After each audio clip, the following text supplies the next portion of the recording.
말씀이 있는 교회, 그 말씀 전하는 교회, 말씀대로 살아가는 교회, 말씀의 빛 교회.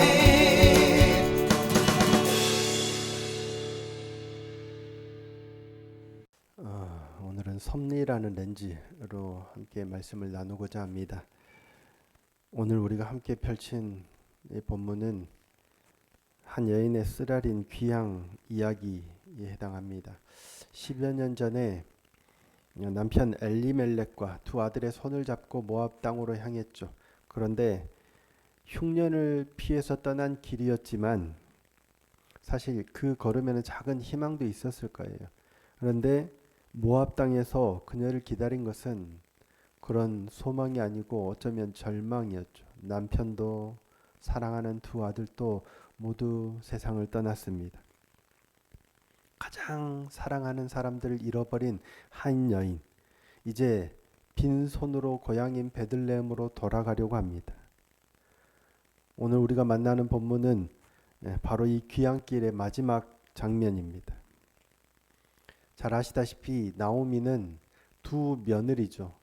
아들들의 아내였던 두 며느리 오르바와 룻에게 모압 여인, 둘 다 모압 여인이죠. 집으로 돌아가라.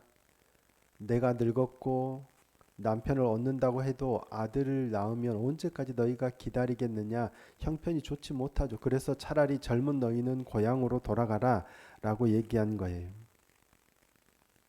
며느리들을 위해서 그렇게 말한 거죠. 이때 두 며느리는 전혀 다른 길을 선택하죠. 오르바는 시어머니 나오미에게 입맞추고 고향으로 돌아갑니다. 돌아간 그녀의 삶이 어떻게 됐는지는 아무도 모르죠. 아마도 서로 시집을 가서 자녀를 낳고 그냥 그렇게 평안하게 일상을 살았을지도 모르겠습니다. 오르바를 책망할 건 없죠. 시어머니 나오미의 권면에 순종한 거예요. 그것도 처음에는 거절하다가 강권하니 순종한 거예요. 가장 어쩌면 합리적이고 자연스러운 선택을 한 겁니다. 오르바를 책망할 만한 이유는 없는 것 같아요. 하지만 그럼에도 불구하고 룻의 선택은 전혀 달랐죠. 룻은 시어머니를 붙쫓았습니다. 오르바는 입맞추고 떠났지만 룻은 끝끝내 시어머니를 붙쫓았어요. 그리고 그 유명한 고백을 토해내죠. 16절 본문인데 잘 아시죠? 16절 같이 한 번만 읽어보겠습니다. 자, 읽겠습니다. 시작. 어머니께서 가시는 곳에 나도 가고 어머니께서 머무시는 곳에서 나도 머물겠나이다. 어머니의 백성이 나의 백성이 되고 어머니의 하나님이 나의 하나님이 되시리니. 이게 룻의 고백이죠. 이 한마디에 룻의 신앙 고백이 들어있죠. 단순히 시어머니에게 위로가 되는 의리로 따라간 게 아니란 얘기예요. 어머니의 하나님이 나의 하나님이 되시리다예요. 그러니까 룻은 시어머니 처음에 모압 여인이었지만 하나님을 잘 모르던 여인이었겠죠. 하지만 시집 와서 시어머니 나오미의 그 하나님을 이제 자신의 하나님으로 받아들인 거예요. 그래서 빈손으로 시어머니가 고향으로 돌아가지만 미래가 어떻게 될지도 막막하지만 남편도 없지만 그 길의 끝에 계신 하나님을 보고 가는 거예요. 오르바는 눈에 보이는 안정을 따라갔지만 룻은 눈에 보이지 않는 하나님을 향하여 걸어간 길입니다. 그렇게 룻은 끝까지 시어머니 나오미와 함께 베들레헴으로 돌아갑니다. 베들레헴에 도착하자 사람들이 어떻게 반응해요? 우와, 이가 나오미가 아니냐라고 환영합니다. 이가 나오미가 아니냐. 아주 오랜만에 돌아오는 거죠. 그런 나오미를 환영하는 거예요. 그런데 나오미의 입에서 나오는 말은 충격적입니다. 나를 나오미라 하지 말고 뭐라고 그래요? 말하라 하라 라고 얘기하는 거예요. 자, 20절입니다.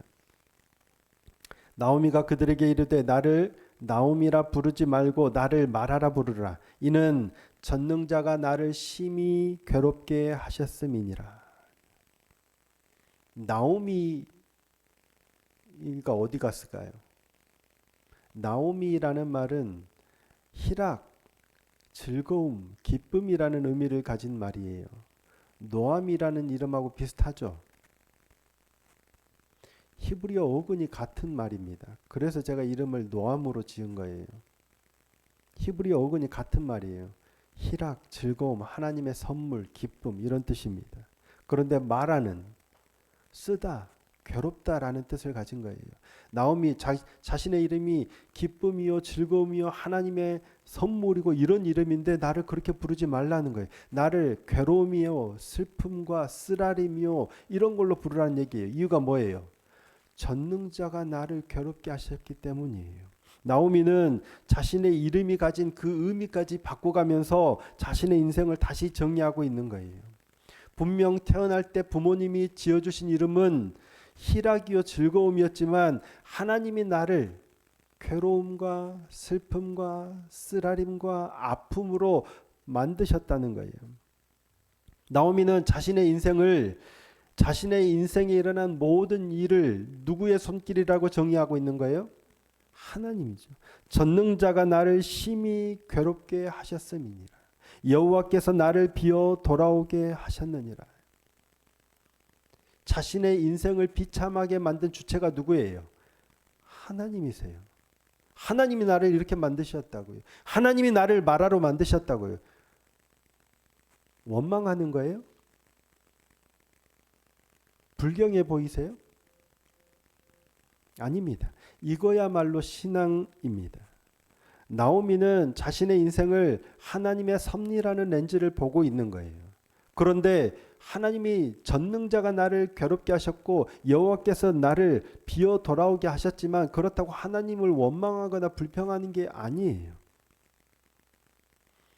자신의 남편이 죽고 두 아들이 죽고 며느리들과 돌아오려다가 한 며느리는 고향으로 들어가고 끝끝내 따라오는 며느리와 빈 채로 돌아오고 있지만 그녀는 철저하게 자신의 그 삶을 하나님의 섭리, 하나님의 손길 위에서 해석하고 있어요.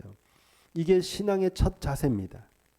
하나님이 살아계심을 믿는 자는 자기 인생의 슬픔조차 그분의 손길에서 떼어내지 않는 거예요. 잘 될 때는 하나님이 복 주셨고 안 될 때는 그러는 게 아니라 잘 될 때도 못 될 때도 하나님의 손길을 인정하는 거예요. 이런 해석의 자세는 성경의 곳곳에서 드러납니다. 딱 두 명만 예로 들면 첫 번째는 요셉이에요. 요셉은 형들에게 팔려서 애굽의 종이 되고 누명을 쓰고 옥에 갇혔던 사람이죠. 마침내 애굽의 총리가 돼서 형들을 만났을 때 요셉이 뭐라고 해요? 당신들이 나를 팔았다고 해서 염려하지 마세요. 당신들이 나를 이리로 보낸 게 아니라 누가 보내신 거예요? 하나님이 나를 보내셨다라고 고백하죠. 자, 창세기 45장 5절입니다. 함께 한번 읽어보겠습니다. 자, 시작. 당신들이 나를 이리로 팔았다고 해서 근심하지 마소서. 한탄하지 마소서. 하나님이 생명을 구원하시려고 나를 당신들보다 먼저 보내셨나이다. 형제들이 자기를 팔았어요. 죽이려고 하다가 팔았어요. 다른 사람도 아니고 형제들이. 그런데 그 사건조차 그는 하나님의 손길로 해석합니다. 하나님의 섭리로. 그러니까 당신들이 나를 팔았다가 아니라 하나님이 나를 보내셨다라고 해석하는 거예요. 동일한 사건을 전혀 다른 시선으로 보는 거죠. 나를 팔아버린 사건으로 보느냐, 나를 보내신 사건으로 보느냐. 내 삶을 어떻게 바라보느냐의 차이죠. 욥도 마찬가지입니다. 하루아침에 자식들을 다 잃고 재산도 다 잃고 몸에는 병까지 생겼어요. 종기까지 온몸에 생겨서 박박 긁어야 하는 형편이에요. 그럴 때 그가 뭐라고 고백합니까? 자, 욥기 1장 21절입니다. 이르되 내가 모태에서 알몸으로 나왔사온즉 또한 알몸이 그리로 돌아가올지라. 주신 이도 여호와시요 거두신 이도 여호와시오니 여호와의 이름이 찬송을 받으실지니이다 하고. 심지어 이 사람은 엎드려 예배해요. 슬픔 가운데 옷을 찢고 머리를 밀고 죄를 뒤집어 쓰지만 동시에 땅에 엎드려서 예배해요. 주신 이도 여호와시오 거두신 이도 여호와시오니 여호와의 이름이 찬송을 받으실지니이다. 어떻게 이럴 수 있을까요?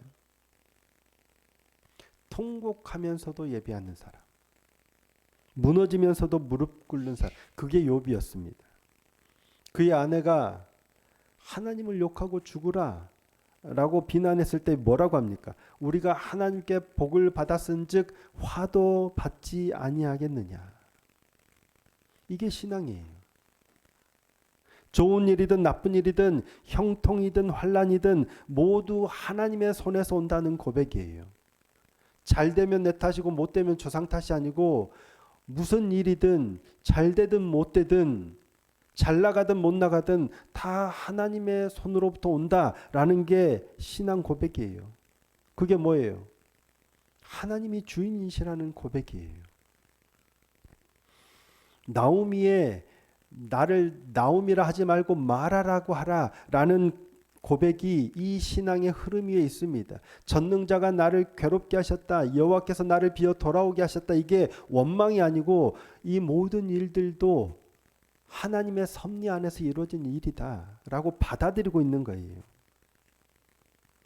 그 통곡은 이미 기도고 이미 신앙인 줄 믿습니다. 저와 여러분이 그런 신앙의 길을 걸어가길 소망합니다. 그런데 이와 반대되는 길을 걷는 사람들이 있어요.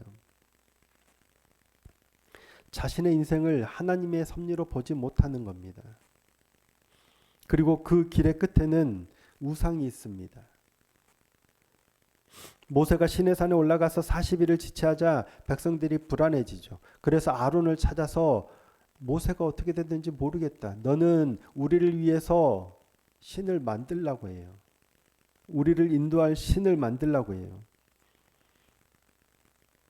아론은 백성들에게 금기골이 내놔. 그래서 그걸로 부어 조각칼로 만들어서 금송아지를 만들죠.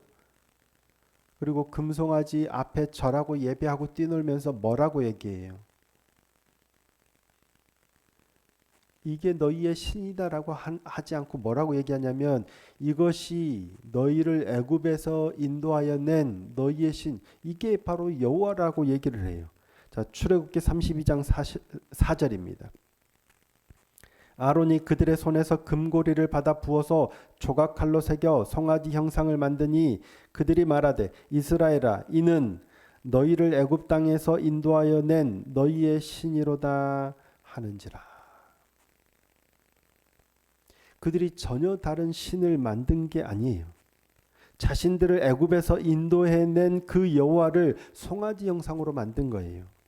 그리고 그 앞에서 아론도 뭐라고 공포하냐면 오늘은 여호와의 절일이니 하나님의 절기니 이 송아지 앞에서 예배하고 뛰놀라라고 얘기하는 거예요. 그들이 전혀 하나님을 배격하고 배척하고 전혀 다른 신을 따르려고 한 게 아니라 하나님 이것이 너희를 애굽에서 인도해낸 하나님이라고 여호와라고 하면서 그 앞에서 여호와의 절기를 지키자고 하면서 그 짓을 하고 있는 거예요.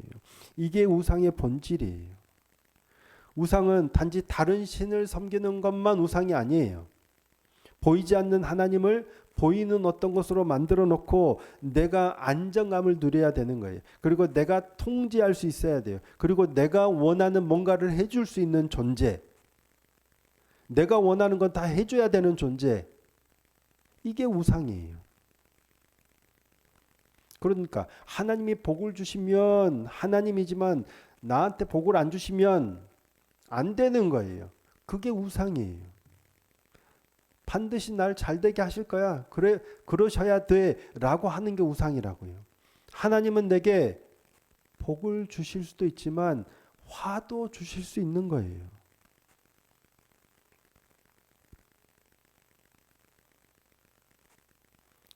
하나님은 침묵하실 때가 있어요.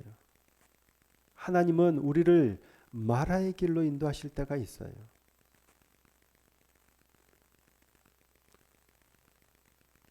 우리는 그걸 바라지 않지만 하나님은 우리를 비워 돌아오게 하실 때가 있어요. 그리고 그분의 섭리는 우리의 이해를 넘어섭니다. 우상의 신앙은, 그릇된 신앙은 형통할 때만 가능한 신앙이에요. 비어 돌아올 때 그 신앙은 무너집니다. 그건 잘못된 거예요. 참된 신앙은 비어 돌아올 때도 뭐예요? 여호와께서, 하나님께서, 전능자가 나를 이렇게 고백할 수 있는 신앙입니다. 풍족할 때도 비어 돌아올 때도 우리의 입술에 이 고백이 있기를 소망하고 축복합니다. 여러분의 인생에 마라의 시간이 있습니까? 없는 분이 없죠. 우리의 인생에는 마라의 시간이 있을 수밖에 없어요. 풍족하게 나갔던 그 자리에서 비어 돌아오는 그 길을 안 걷는 인생이 없습니다. 사랑하는 일을 잃기도 하고, 직장이 무너지기도 하고, 자녀가 어긋나기도 하고, 건강이 무너지기도 하고, 그 자리에서 우리는 두 가지 선택을 할 수 있습니다. 하나는 하나님을 떠나는 길, 또는 하나님을 내가 원하는 모습으로 늘 복만 주시는 송아지와 같다고 생각하지는 않겠죠. 내가 원하는 모습으로 나에게 복을 주셔야만 하는 존재로 만드는 길이에요. 또 하나는 비록 쓰라리고 어렵고 실패하고 원하지 않는 길이지만 그럼에도 불구하고 하나님께서 하셨다라고 인정하고 수용하는 길. 여러분은 어느 길을 걸어오셨습니까? 어느 길을 걸어가시겠습니까? 그런데 오늘 본문에는 놓치기 쉬운 한 줄이 있습니다. 22절 마지막 절에 마지막 부분에 베들레헴에 이르렀더라. 때는 보리 추수 시작할 때더라. 나오미와 룻이 돌아온 때는 말하라, 나를 나오미라 부르지 말고 말하라고 부르라, 이런 고통 가운데 쓰라림 가운데 있지만 그들이 돌아온 때는 보리 추수 시작할 때예요. 베들레헴은 떡집이라는 의미를 가진 말입니다.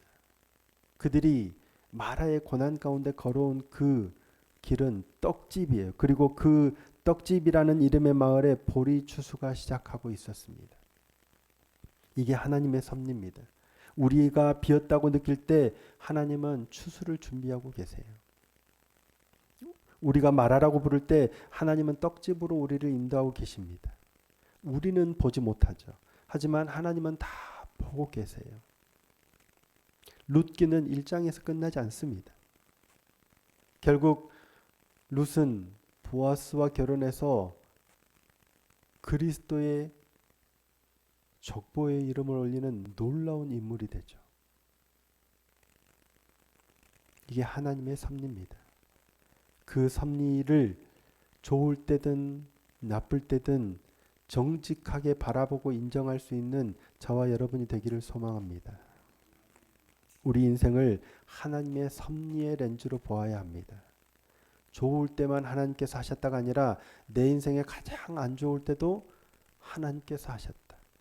그리고 원망과 불평이 아니라 돌려놓으세요, 어떻게, 이게 아니라 하나님의 일하심을 묵묵히 바라보고 하나님의 도우심을 구하는 거예요. 그리고 하나님께서는 지금도 우리를 떡집으로 보리 추수할 때 그 길로 인도하고 계심을 믿음으로 붙드는 은혜가 있기를 소망합니다. 지금 여전히 동굴 같을지라도 하나님은 우리와 함께 하시고 계시고 우리의 삶은 여전히 하나님의 섭리 가운데 있는 줄 믿습니다. 이 신앙으로 이 한 주를 살아내는 저와 여러분이 되기를 소망합니다.